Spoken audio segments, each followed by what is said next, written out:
अच्छा बाटी, good morning to everyone. देखिए set theory का ये जो है लेक्चर 2 है, ये है लेक्चर 2। लेक्चर 1 में हमने देखा था कि सेट थ्योरी की डेफिनेशन के बारे में हमने डिस्कशन किया था कि सेट थ्योरी की डेफिनेशन क्या बोलती हैं, रिप्रेजेंटिंग सिंबल्स क्या क्या, उसको कौन कौन से सिंबल से हम रिप्रेजेंट करते हैं, लिखते कैसे हैं, कैपिटल लेटर यूज़ करते हैं, कर्ली ब्रैकेट यूज़ करते हैं। ये सब हमने जो है लास्ट लेक्चर में अच्छे से डिस्कस किया। और अगर आपने नहीं देखा है तो वो भी लेक्चर 1 देख लें पहले। अब लेक्चर 2 में जो हमें डिस्कस करना था वो है कि सेट बिल्डर को जो लिखने के जो तरीके हैं, मेथड्स ऑफ रिप्रेजेंटिंग, वो है 2 तरीके। मैंने लास्ट लेक्चर में भी बताया था आपको कि one is set builder form and another is roster form. क्या ना 2 अलग अलग तरीके हैं लिखने के, एक आप रोस्टर फॉर्म से भी लिखते हो और एक अभी सेट बिल्डर में। रोस्टर फॉर्म तो वो है जो अभी तक हम यूज़ करते आए हैं। फिर से मैं बताता हूँ one by one. Roster form, write the elements in curly bracket. यही तो हम अभी तक करते आए हैं कि जो भी एलिमेंट्स होते थे उनको हम जो है ऐसे कर्ली ब्रैकेट के अंदर लिख देते थे। यही कौन सा फॉर्म है? Roster form. एग्जाम्पल से समझाता हूँ मैं आपको। Write the set C of colours of rainbow. अब रेनबो क्या है ना, वो इंद्रधनुष, उसके कलर्स आपको शायद पता होगा, फिजिक्स में आपने कहीं पढ़ा भी होगा, विब क्योर करके आता है। ये सब क्या है? Colours of rainbow. रेनबो के 7 कलर होते हैं और वही कलर है। अब इनको आपको सेट की फॉर्म में लिखना है, और सेट कौन सी फॉर्म? रोस्टर फॉर्म में। तो सपोज नाम लिखा हुआ सेट सी, तो सी लिख दिया और इक्वल्स टू, पहले काम क्या करोगे? कर्ली ब्रैकेट बना देंगे। बना दिया ना। अब क्या करना आपको? इन कलर्स के नाम लिखने हैं, कुछ नहीं करना, डायरेक्ट जो भी कलर है नाम लिख दो।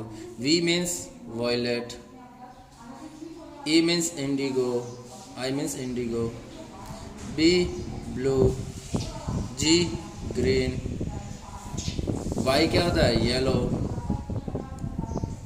ओ means orange and R means red. तो ध्यान रखिएगा कि रोस्टर फॉर्म में जो भी एलिमेंट्स हैं ना उनको एज इट इज़ लिख दीजिए और कुछ भी आपको दिमाग नहीं लगाना है। जो भी हैं एलिमेंट्स हैं, लेटर्स हैं और कोई नंबर्स हैं, उनको एज इट इज़ अरेंज कर दीजिए और साइड में कर्ली ब्रैकेट लगा दीजिए। और ध्यान रखिएगा ये लेटर कैपिटल और ये कर्ली ब्रैकेट्स अच्छे से आप ध्यान रखेंगे। एक एग्जांपल मैंने और लिया, the set of whole number which is less than 5। आपको वो होल नंबर बताने हैं जो 5 से कम है। अब कैसे? होल नंबर को हम रिप्रेजेंट करते हैं W से। आपकी इच्छा, आप इसको कुछ R भी नाम दे सकते हो, कोई फ़र्क नहीं पड़ेगा। जो भी 2 लेटर कैपिटल लिखना, कर्ली ब्रैकेट बना दिया। अब देखो होल नंबर शुरू कहाँ से होते हैं? 0 से होता है। -1 -2 तो होता नहीं है। तो 0 1 2 3 4। अब आपको मुझे बताना क्या मुझे 5 लेना है या नहीं, क्योंकि देखिए यहाँ लिखा हुआ लेस देन 5, नॉट, ऐसा नहीं लिखा हुआ कि लेस देन इक्वल टू 5, ऐसा नहीं लिखा हुआ ना, इसलिए आप 5 को नहीं लोगे। तो यहीं तक बनाना, लास्ट में कॉमा नहीं बनाओगे और उसके बाद ब्रैकेट को क्लोज कर देंगे। ध्यान रखिएगा हर एक एलिमेंट के बाद कॉमा होना चाहिए, हर एक एलिमेंट के बाद कॉमा होना चाहिए और लास्ट में से ब्रैकेट क्लोज होना चाहिए, है ना। तो कॉमा लगाएंगे आप अच्छे से। ध्यान रखेंगे लैंग्वेज में लिखा हुआ क्या लेस देन है या लेस देन इक्वल टू है। अगर लेस देन इक्वल टू होता तो मैं यहाँ 5 भी लेता, है ना। ये आप अच्छे से ध्यान रखोगे। अब देखो कभी कभार इसमें दिक्कत आ जाती है। क्या दिक्कत आती है? जैसे ऐसा लिखा हुआ set of natural number of less than 10। अब एग्जाम में लेस देन 100 भी आ सकता है, लेस देन 500, लेस देन 1000। तो हम सारे तो लिखेंगे नहीं। सपोज सेट सी है, नेचुरल नंबर है तो 1 से शुरू होगा, 1 2 ब्रैकेट 3, मतलब कॉमा, ऐसे कॉमा लगाते आप कंटिन्यूसली लिखेंगे। लेस देन इस बार भी, इसलिए आप सिर्फ 9 तक ही जाओगे। अब सपोज ये 9 तक गए आप, है ना।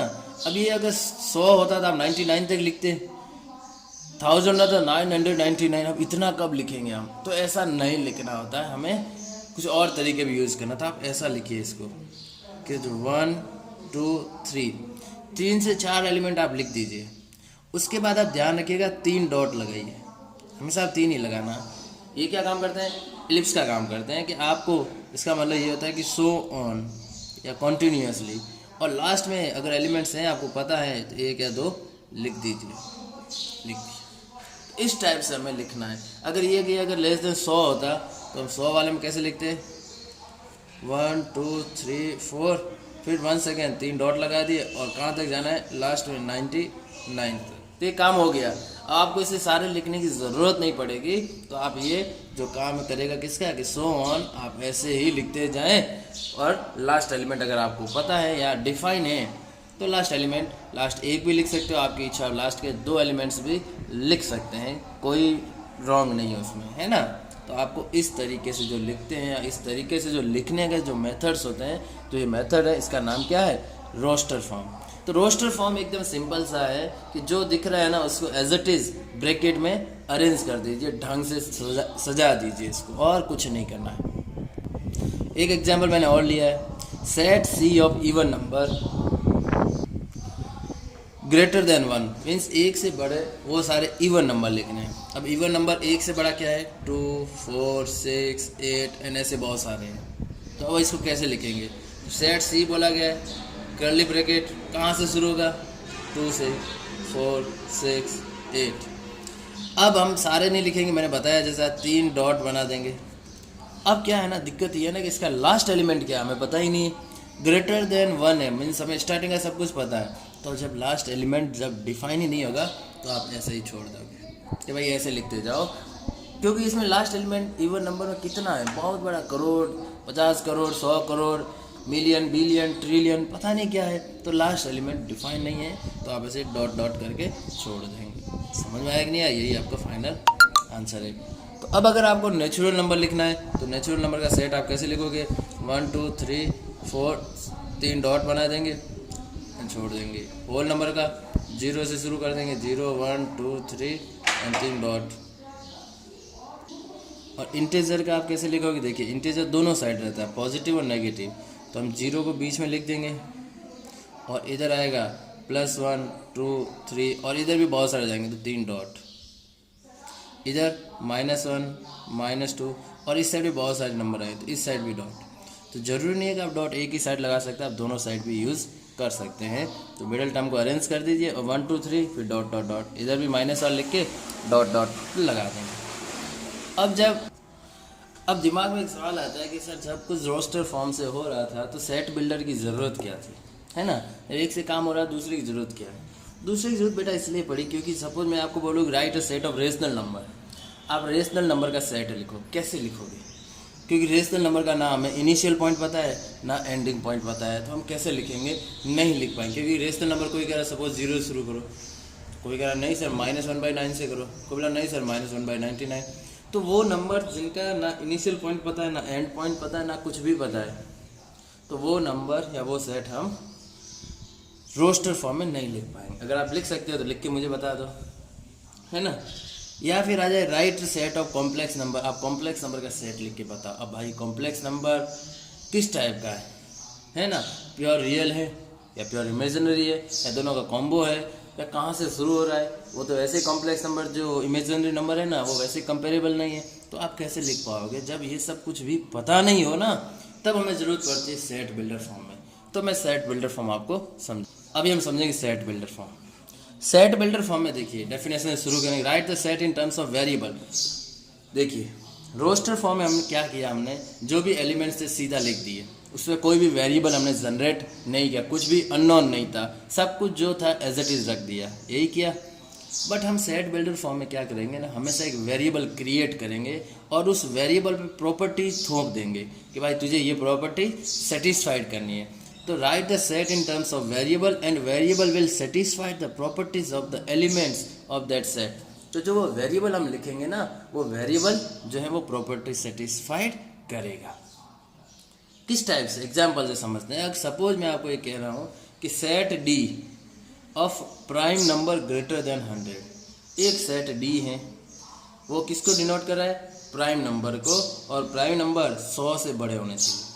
तो आप सेट कैसे लिखोगे, इस टाइप से लिखेंगे कि डी कैपिटल लिख दिया इक्वल्स टू कर्ली ब्रैकेट। ये लैंग्वेज मैंने अभी इसलिए लिखी कि आपको समझा रहा हूँ, आपको कैसे लिखना है वो भी मैं बताऊँगा। कि ऑल एक्स, देखिए मैंने वेरिएबल जनरेट कर दिया, ये एक्स किसका काम कर रहा है, वेरिएबल। अब इस वेरिएबल में हमें प्रॉपर्टी लगानी है, तो वेरिएबल को कौन सी प्रॉपर्टी सेटिस्फाइड करनी है कि वो प्राइम नंबर होने चाहिए। तो देखिए एक्स इज प्राइम नंबर, तो ये किसका काम कर दिया, प्रॉपर्टी का, किया कि नहीं, कि प्राइम नंबर होना चाहिए। इस पर एक और प्रॉपर्टी है कि x की वैल्यू 100 से बड़ी होनी चाहिए। तो ये भी क्या है, एक दूसरी कंडीशन कह सकते हैं आप। ये इसके ऊपर कंडीशन लगानी है कि जो x को जो सेटिस्फाइड करना है वो ग्रेटर देन 100 होना चाहिए। तो अब हमें एग्जाम में इस टाइप से नहीं लिखना। हम एग्जाम में कैसे लिखेंगे कि D इज ए सेट, सीधा आप वेरिएबल जनरेट करेंगे कि x, अब आप ब्रैकेट वो लगा लेंगे, कॉलन लगा देंगे। अब जो प्रॉपर्टी है ना x के ऊपर वो कि x इज प्राइम नंबर, है ना, ऐसा लिख दिया कि x प्राइम नंबर होना चाहिए। अब दूसरी कंडीशन क्या थी, कॉमा लगा के कि x इज ग्रेटर देन 100 और क्लोज। इस टाइप से आपको एग्जाम में लिखना है।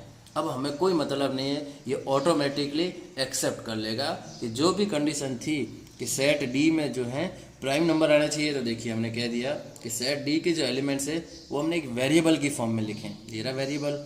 अब वेरिएबल को कौन सी प्रॉपर्टी सेटिस्फाइड करनी है कि वो प्राइम नंबर होने चाहिए। तो ये लो हमने लिख दिया कि ये प्राइम नंबर होना चाहिए। और दूसरी कंडीशन क्या है कि x की वैल्यू 100 से भी बड़ी होनी चाहिए। तो हमने वो भी लगा दी। इस ग्रेटर देन 100 है, ग्रेटर देन इक्वल टू नहीं है, इक्वल टू होता है मैं इक्वल टू भी लगा लेता। तो ये चीज़ आपको, ये चीज़ जो है हमें समझ आ जानी चाहिए। ऐसे ऐसे मैं और भी बताता हूँ आपको आगे।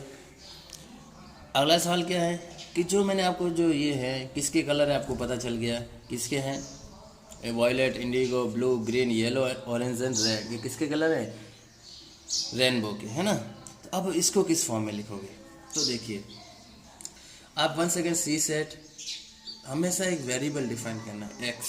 अब जो प्रॉपर्टी वैसे कॉलम लगा के करना है कि जो x जो है वो x क्या होना चाहिए, x is colour of rainbow. अब इसमें एक ही कंडीशन है, दूसरी कुछ प्रॉपर्टीज या कंडीशन है ही नहीं, तो नहीं है तो नहीं लगाना, अपना भेजा नहीं लगाना है। सिर्फ आप ये ध्यान रखेंगे कि जो पहला काम करेंगे जो वेरिएबल डिफाइन करेंगे, वेरिएबल के बाद वेरिएबल हमेशा एक ही डिफाइन करना है, ऐसा नहीं 2-4 करके आ जाओ, नहीं, एक ही वेरिएबल होना चाहिए। और उस वेरिएबल के ऊपर वो कंडीशन लगा दीजिए जो कि इसको सेटिस्फाइड करना। क्योंकि ये देखिए ये कौन सा फॉर्म लिखा हुआ, सेट का, रोस्टर फॉर्म। तो आपने क्या किया, रोस्टर को सेट बिल्डर में कन्वर्ट कर दिया, करिए कि नहीं। तो एग्जाम में ऐसा भी आ सकता है कि आप रोस्टर को सेट बिल्डर में कन्वर्ट करिए या सेट बिल्डर को रोस्टर में कन्वर्ट कीजिए। तो अगर रोस्टर लिखा हुआ है तो आप वेरिएबल डिफाइन करेंगे और वेरिएबल के ऊपर वो कंडीशन लगा देंगे जो रिक्वायर्ड है। और अगर सेट बिल्डर लिखा हुआ है तो आप जो कंडीशन दे रखी है वो इसमें पुट करेंगे और वेरिएबल निकालेंगे, उसकी जो वैल्यूज़ निकालेंगे और उसको यहाँ अरेंज कर देंगे। इस टाइप से आपको, या आपके जो NCERT में है या एग्जाम में जो क्वेश्चन आते हैं वो इसी टाइप के आते हैं, ठीक है ना। तो आप ध्यान रखेंगे आपको हमेशा वेरिएबल डिफाइन करना है सेट बिल्डर की फॉर्म में। इनिशियल फेज है इसलिए मैं आपको आसान आसान सवाल करवाता हूँ। देखिए अभी आपको क्या ना जो सेट दिया हो ये कौन सी फॉर्म में, रोस्टर को, इसको आपको सेट बिल्डर में लिखना है, ठीक है साहब। लिखते हैं एस, कैसे सिखाया, आप हमेशा एक वेरिएबल जनरेट करेंगे, सपोज है एक्स, सेमी कॉलन लगा देंगे, है ना। अब x क्या है, नेचुरल नंबर है कि नहीं। So x belongs to natural number, पूरा लिखने की जरूरत नहीं है, x नेचुरल नंबर है। प्राइम नंबर मैं इसलिए लिख रहा था क्योंकि प्राइम नंबर का कोई सिंबल नहीं है, तो जिसका भी सिंबल होगा ना यहाँ पे यूज़ होगा। मैंने नंबर सिस्टम में पढ़ाया था, सारे जो थे ना वो मैंने नोटेशन बताए थे, वो कहाँ काम आएंगे, यहाँ पे आएंगे। अब आपको ऐसे ही लिख के आओगे ना तभी एग्जाम में आपको पूरा मार्क्स मिलेगा। अगर आप लिखेंगे x नेचुरल नंबर होना चाहिए तो वो आपको आधा ही मार्क्स देगा क्योंकि उसने आपको इसका जो सिंबल है वो दे दिया है, तब आपको इसको सिंबल को ध्यान में भी रखना है ना। तो ये इसका आंसर हो जाएगा। अगला क्वेश्चन क्या है, देखिए आप 2, 3, 5, 7, 11। अब इसको जो है सेट बिल्डर में लिखना है, तो आपको कभी कभार दिमाग भी लगाना पड़ेगा। अब देखिए इसको देख के आपको क्या लग रहा है, क्या ये ऑड नंबर है, नहीं है क्योंकि इवन भी है और 9 भी मिसिंग है, ऑड भी नहीं है। तो ये है क्या इनका डिफरेंस कांस्टेंट है, नहीं, इसका यहाँ डिफरेंस 1 है या 2 है या 2 है या 4 है, ये भी नहीं है। तब अगर आप ध्यान से देखो ना तो ये प्राइम नंबर लिखे हुए हैं 2, 3, 5, 7 और 11। तो आप क्या करोगे, x and x belongs to, या x प्राइम नंबर होना चाहिए, प्राइम नंबर। क्या इससे काम चल गया, नहीं, क्यों, प्राइम नंबर बहुत सारे, 11 के बाद 13, फिर 17, 19 ऐसे बहुत सारा है। तो आप इसमें और एक कंडीशन लगाएंगे, x लेस देन 12। आप लेस देन इक्वल टू 11 भी ले सकते हो और लेस देन 12 भी आप ले सकते हो, दोनों एक ही बात है, ठीक है ना। जरूरी नहीं है कि लेस देन ही रहे, आप ऐसा भी लिख सकते हो, x belongs to prime number and x less than equal, दोनों ही सही है, कोई ग्राउंड नहीं है। आपको जो कंफर्टेबल रहे, अगर ये कंडीशन आप नहीं लगाते तो ये पता नहीं कहाँ जाता है, तो आपको दोनों ही कंडीशन लगानी है। ऐसे और एक सवाल करा, धीरे धीरे मैं थोड़ा स्टैंडर्ड बढ़ा रहा हूँ। देखिए अब ये सेट बिल्डर मैंने फिर से आपको लिख के दिया, रोस्टर फॉर्म सेट बिल्डर में लिखना। देखो सेट बिल्डर से रोस्टर लिखना बहुत आसान है, बट रोस्टर से सेट बिल्डर लिखने के लिए थोड़ा सा दिमाग लगाना पड़ेगा आपको। तो देखिए सेट क्या लिखा हो, 1/2, 1/3, 1/4। देखिए नीचे इंक्रीमेंट हो रहा है कि नहीं हो रहा है। तो अगर आप ध्यान से देखें तो ये कुछ ऐसा नहीं लिखा हुआ कि p इज, ऊपर तो फिक्स है, नीचे x + 1 है।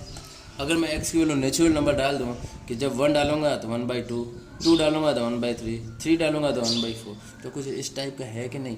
यस, ये इसी टाइप का है। And x belongs to natural number. अब सपोज मैं x + 2 ले सकता है x + 2, तो आप यहाँ पे क्या लेते, x belongs to whole number. कोई भी रॉन्ग नहीं है, ऐसा नहीं है कि वो सब गलत हो जाएगा, नहीं, सब कुछ सही है। x + 2 then you must need to write x belongs to whole number. दोनों ही करेक्ट है, ये भी करेक्ट है और ये भी करेक्ट है। ध्यान रखेंगे क्या लिख रहे हो, उसके ऊपर प्रॉपर्टीज़ भी उसी टाइप की लगानी है। ये चीज़ आप अच्छे से समझ लेना। इसमें देखिए मैं आपको 2 क्वेश्चन सॉल्व करवाता हूँ। रोस्टर फॉर्म लिखा हुआ, सेट बिल्डर लिखना है। अब देखिए ध्यान से देखिए, ये 2/3 है, 4/5 है, 6/7 है। तो ऊपर वाले से नीचे वाला जस्ट एक ज़्यादा है, बट आप ध्यान से देखें तो ऊपर सिर्फ इवन नंबर्स लिखे हुए हैं ना, 2, 4, 6, 8, 10, 12 ऐसा ही इवन नंबर। और अगर आपने ध्यान से देखा होगा कि इवन नंबर को हम हमेशा 2x या 2n से रिप्रेजेंट करते हैं, और ऑड नंबर को नीचे देखिए सारे ऑड ही है, तो 2x + 1 या 2n + 1। जरूरी नहीं कि आप हमेशा वेरिएबल को x ही लो, आप n भी ले सकते हो। देखिए मैं इस बार n लेता हूँ। c अब क्या दिख रहा है, ऊपर है इवन और नीचे इससे एक ज़्यादा, तो 2n + 1 आप ऐसा भी लिख सकते हो। n belongs to